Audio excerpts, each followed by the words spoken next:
Let's get more on this and speak to Dan Arbell, a scholar in residence at the Centre for Israeli Studies at the American University, who joins me now. Welcome to you. Thanks very much for being with us. What do you make of this proposed unity government? What are the challenges they're facing right now? First of all, the first challenge is to actually form government. It's not sure that this can happen. While Mr. Bennett announced he's moving forward, they still need to sign a few agreements between the parties, and then it needs to be sworn in by the Knesset next week.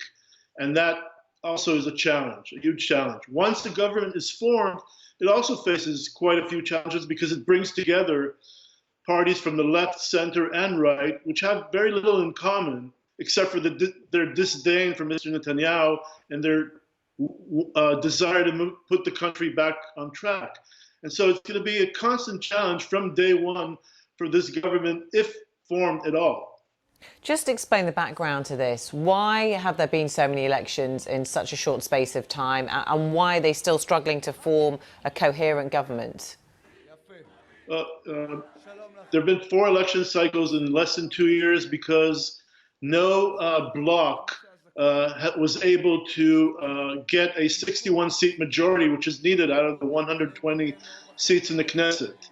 There is a bloc, which is the pro-Netanyahu bloc, which brings parties together from right and ultra-religious and religious backgrounds. And there's the center-left bloc, which is anti-Netanyahu. And these two just don't mix. The anti-Netanyahu bloc is not willing to sit with Mr. Netanyahu. Mr. Netanyahu refuses to step down because he won 30 seats in the elections, and he's not willing to make any compromises over his leadership. So we're in this political limbo for the last 2 years with no way out. And the 5th or 6th elections would not necessarily produce any different results. And therefore, Mr. Bennett and Mr. Lapid are trying to do something new here in an unprecedented move, bringing a coalition of parties from all across this political spectrum. And it is a huge task. And how popular would this new unity government be, do you think? So I think that there's a silent majority which supports this move, and there's a very vocal minority which is against this move.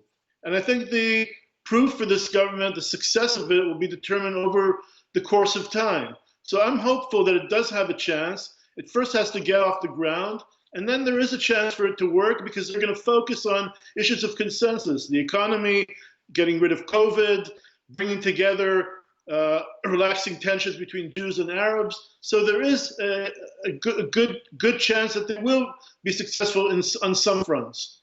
OK, Dan Arbell, interesting to get your thoughts. Thanks very much for being with us.